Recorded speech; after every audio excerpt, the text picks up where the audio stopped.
सुगम, welcome back. तो कैसे हो आप सब? आई होप आप सब अच्छे होंगे। स्वागत है आप सभी का आपके अपने एसपी स्टडी यूट्यूब चैनल पर। तो गाइस, जैसा कि आपने कहा था, आपको नागरिक शास्त्र के जितने भी इम्पोर्टेंट क्वेश्चन है वो आपको चाहिए, ठीक है। जो बोर्ड एग्जाम के लिए जो आपके इम्पोर्टेंट क्वेश्चन है वो हम आपको बताएं। तो एक बच्चा है जिसका नाम है आला ठाकुर, ठीक है। आपने बोला था कि आपको नागरिक शास्त्र के इम्पोर्टेंट क्वेश्चन चाहिए। ये वीडियो मैंने पर्सनल आपके लिए ही बनाया है। तो गाइस, अगर आप इस वीडियो को देख रहे हो और आप भी इस बार बोर्ड एग्जाम देने वाले हो तो आपके लिए ये वीडियो बहुत ही इंपॉर्टेंट है, ठीक है। बहुत ही खास वीडियो होने वाला है, तो आप वीडियो में एंड तक बने रहें और सारे क्वेश्चंस आपको देखने हैं कौन कौन से इस बार के लिए इम्पोर्टेंट है, ठीक है। तो आला ठाकुर, जैसा कि आपने बोला था कि आपको नागरिक शास्त्र के महत्वपूर्ण क्वेश्चन चाहिए, तो आपके लिए ही मैंने इस वीडियो को बनाया है। अगर गाइस आप इस वीडियो को देख रहे हो, आपको किसी सब्जेक्ट में दिक्कत है तो आप भी कमेंट कीजिए, आपके लिए भी इसी तरह के मैं वीडियोस बना दूंगी, ठीक है। तो यहाँ पर देखिए, जो फर्स्ट क्वेश्चन है वो मैंने यहाँ पर लिया है कि सुरक्षा परिषद के कार्यों का उल्लेख कीजिए। ये क्वेश्चन आप पेपर उठाकर देखिए, कई बार बोर्ड एग्जाम में आस्क किया गया है कि सुरक्षा परिषद के कार्यों का उल्लेख कीजिए। तो इस प्रश्न का आंसर आप इस तरह से लिखोगे। सबसे पहले आपको इस तरह से हेडिंग डालनी है, सुरक्षा परिषद, और फिर इसमें आप लिखोगे कि सुरक्षा परिषद संयुक्त राष्ट्र का सबसे शक्तिशाली निकाय है जिसकी प्राथमिक जिम्मेदारी अंतर्राष्ट्रीय शांति और सुरक्षा कायम रखना है, ठीक है।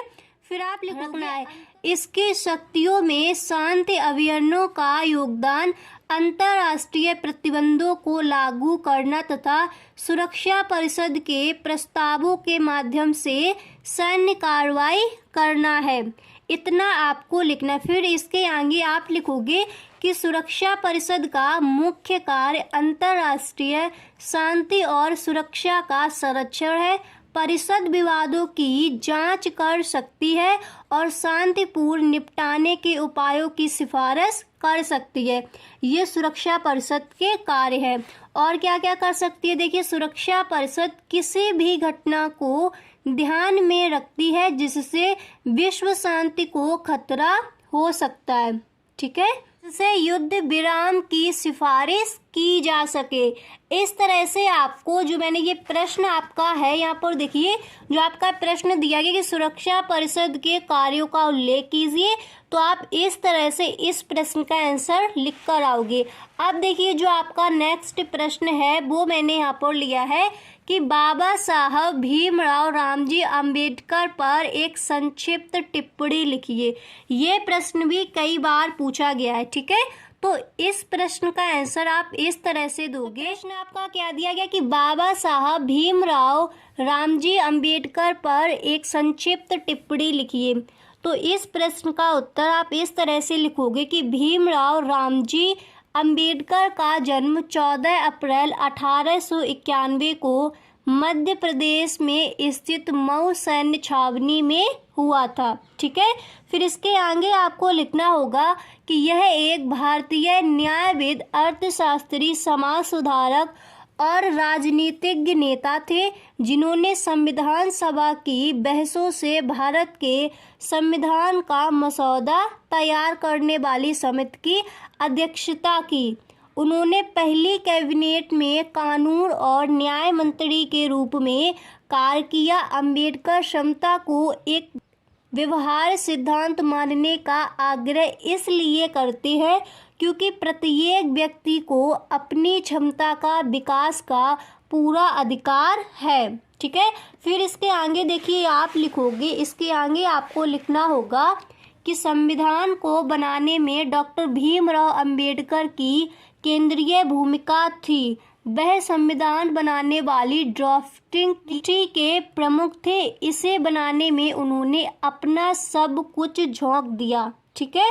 फिर आप लिखोगे कि अंबेडकर जी ने 14 अक्टूबर 1956 को उन्होंने बौद्ध धर्म अपना लिया। बाबा साहब की मृत्यु 6 दिसंबर 1956 को मधुमेह डायबिटीज से हुई थी, ओके। अब देखिए, जो आपका नेक्स्ट प्रश्न है वो मैंने लिया है कि विश्व स्तर पर शरणार्थी समस्या पर एक संक्षिप्त लेख लिखिए। ये प्रश्न इस बार पूछा जा सकता है। तो इस प्रश्न का आंसर आप इस तरह से लिखोगे कि शरणार्थी समस्या वर्तमान में दुनिया के समक्ष एक गंभीर विषय बनकर उभरा है, जिसका कोई पुख्ता समाधान नहीं दिख रहा। आतंकवाद से संघर्ष कर रहा सीरिया एक देश हो गया है, जहां प्रत्येक नागरिक के मन में शरणार्थियों के समक्ष सबसे बड़ी चुनौती आवास या निवास स्थान की है। फिर आप लिखोगे कि शरणार्थी राज्य के लिए एक समस्या बन जाते हैं, क्योंकि इससे देश के संसाधनों पर आर्थिक बोझ बढ़ जाता है, साथ ही लंबी अवधि में जनसांख्यिकीय परिवर्तन में वृद्धि कर सकता है। इसके अतिरिक्त सुरक्षा जोखिम भी उत्पन्न हो सकता है।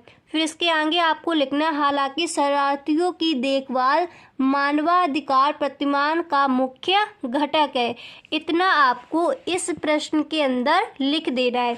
अब देखिए, जो आपका नेक्स्ट प्रश्न है वो मैंने यहाँ पर लिया है कि नव अंतर्राष्ट्रीय आर्थिक व्यवस्था का संक्षिप्त उल्लेख कीजिए। ये प्रश्न भी इस बार के लिए इम्पोर्टेंट है, ठीक है। तो इसका आंसर आप इस तरह से दोगे कि नव अंतर्राष्ट्रीय 1975 में संयुक्त राष्ट्र महासभा के छठे विषय सत्र में एक नए अंतर्राष्ट्रीय आर्थिक आदेश की स्थापना के लिए घोषणा की थी। इसे अंतर्राष्ट्रीय समुदाय के विकास में एक महत्वपूर्ण मोड़ माना जाता है। नई अंतर्राष्ट्रीय अर्थव्यवस्था वर्तमान अर्थव्यवस्था को समाप्त करके नए सिरे से स्थापित, और फिर इसके आगे आपको लिखना है कि नए सिरे से स्थापित करने का मार्ग है, ठीक है। फिर आप लिखोगे ताकि विकसित देशों द्वारा अविकसित देशों का औपनिवेशिक शोषण रुक जाए और विश्व की आय तथा साधनों का न्यायपूर्ण व समान बंटवारा हो, ताकि उत्तर दक्षिण का अंतर समाप्त हो जाए। इस तरह से आप इस प्रश्न का आंसर लिखोगे। फिर देखिए, मैंने यहाँ पर नेक्स्ट प्रश्न लिया है कि भारत एवं रूस के संबंधों पर संक्षिप्त टिप्पणी लिखिए, ठीक है। तो देखिए, इस प्रश्न का आंसर आपको इस तरह से लिखना है कि भारत एवं रूस सैन्य तकनीकी सहयोग एक क्रेता विक्रेता ढांचे से विकसित हुआ है, जिसमें उन्नत रक्षा प्रौद्योगिकियों और प्रणालियों के संयुक्त अनुसंधान, विकास और उत्पादन शामिल है। दोनों देश नियमित रूप से त्रिसेवा अभ्यास इंद्र आयोजित करते हैं। भारतीय नौसेना की पहली पनडुब्बी फॉक्स स्ट्रोक क्लास रूप से ली गई थी। फिर इसके बाद आपको लिखना है, साल 2020 तक भारतीय फौज में रूसी हथियार और उपकरणों की हिस्सेदारी करीब 60% थी।